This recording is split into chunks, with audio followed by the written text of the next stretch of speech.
Magnus? Are Wait, No, everything is working now. everything's working. Okay, I will not have to scream again then. Please don't, Magnus. but congratulations. Bravo, Thank you. well done. Tell us how you did it. Yeah, I gotta say it was a pretty good, clean day today. In the first game, obviously, I got a comfortable position. I was somewhat better, but I don't think it was enough to win at any point. And then, obviously, in the second game, things went south pretty early for him. And I think after Rook D4, he's just pretty much lost. So,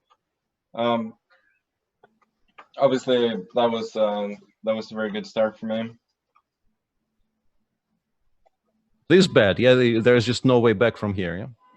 No, I think Rook D4 is just pretty much over. Like, he has to search for some fairly minuscule chances where I think he loses upon whatever he does. And in the game, I mean, knight d7, knight f5 is kind of the most logical defense, but I think Rook G4, Rook G6 just wins. And after that, there wasn't that much to be said. Apart from, I think I could have saved myself a bunch of time at one point when I went G3.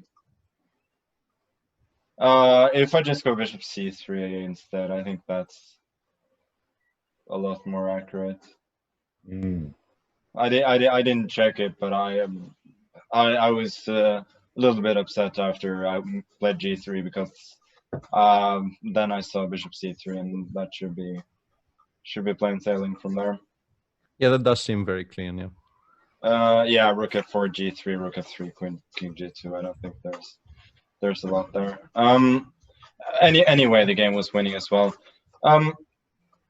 Then obviously the third game was by far the toughest, and he did find an interesting concept there. When he went for this line with Queen C5, Queen B5, I didn't believe it in that at all for him. I just thought with good development and better pieces, I should be doing well. But I completely underestimated the concept with F4, and that actually made me suffer a bit.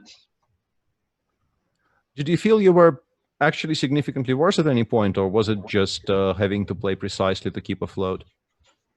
Yeah, I mean, I think with such a safe king and him having so many pawn weaknesses, I think in practical terms I'm still fine. But yeah, I did feel as though he was a little better. But I think in practical terms, it's very hard, and it wouldn't surprise me also if engines on major depth just say that it's more or less equal because white cannot do much. But... Yeah, one thing we were wondering during the live show was Rook E8. It seems like you've created a threat, but maybe it's just possible to ignore it and play H4 anyway. Yeah, that was the thing I was the most worried about. I was probably gonna play E5, but I didn't like it. Yeah, because then you have to play that endgame, which maybe you hold, but it shouldn't be much fun right after FE5 and. Yeah, Queen E5, he takes, and we can include Rook E5, but I don't think it matters. I think it's the same position, yeah. Yeah, and King H7 and probably Rook D4 exactly. Here I would. I wasn't so sure actually. G5, I guess he goes H5 most of the time.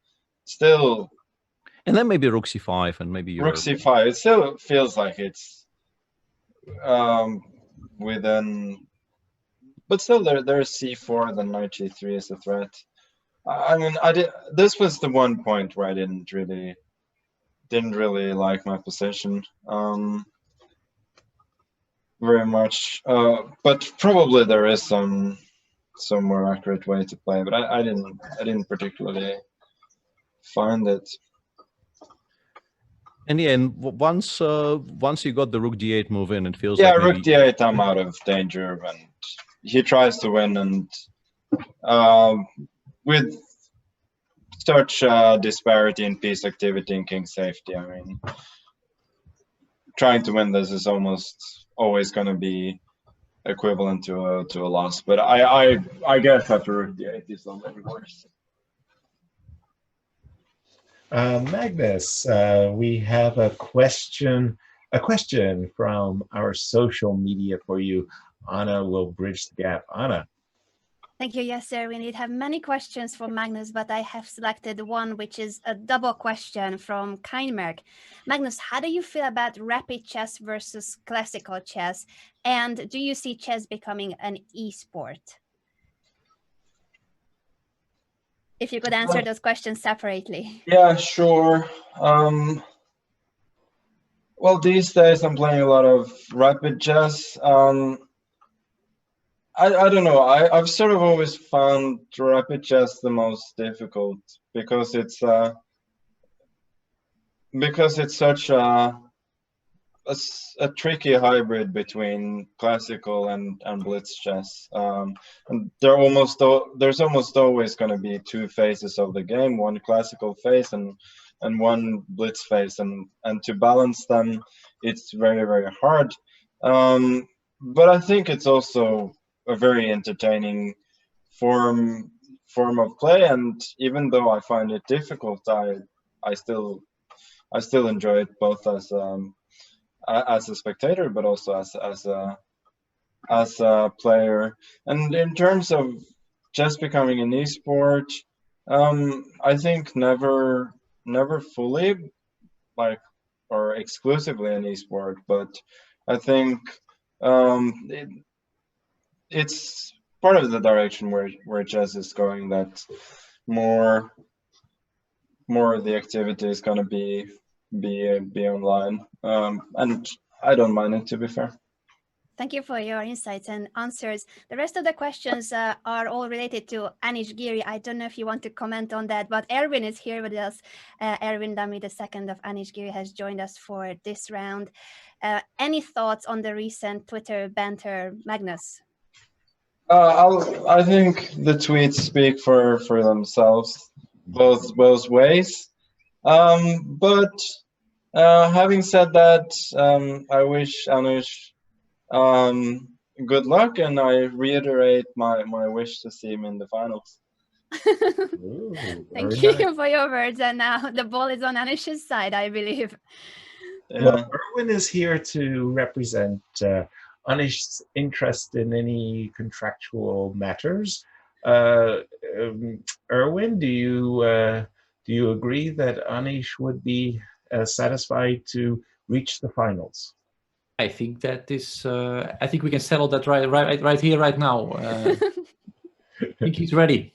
All right, that's very, very nice. Other questions, Anna, for Magnus, as he made a very convincing statement that he is a semifinalist. I think also the questions were involving Anish, and the comment from Mr. Dodgy was a guess, simply whether Magnus is wearing long pants or shorts. So this is about the level of the conversation right now. Got it. We won't go there. We'll leave that. We can keep that a secret. Magnus, we have another semifinalist, Nepo. He also won in very convincing style against the winner of the preliminary group. Does that result surprise you? And just a comment on Nepo's play. Well, technically, I won the preliminary group, right? Oh, okay. No, I obviously Artemiev is strong, but I always believed that Jan could do well there, and I'm happy for him. He's struggled quite a bit in these online events, and now whoever he faces in the semis, he will not be an underdog. So he has a very good chance. Wonderful. Thank you. Have you seen Bishop B1, Magnus? No, I haven't. What's the story? You will have a moment of pure joy then when you get. I guess I can bring it up on this board actually. In this position, Jan played bishop f5 b1. If you can see it on your screen, which is Oh yeah, that is a nice move. yeah, that is nice. That is a nice move to look at. But I think if you would pick one player in the field to actually find this move, it would be Jan. So yeah, I think we can trust on him on that. But still, it's when I saw that, I got briefly very excited. Well, if you follow up, Peter, you go bishop b1 for a moment. The one that I really liked was bishop e2, the answer to bishop e2. That, yeah, baby, queen, yeah, and rook e1 checkmate. That's extra special. The whole bishop b1 concept, very impressive. Look great. Thrilled us, Magnus.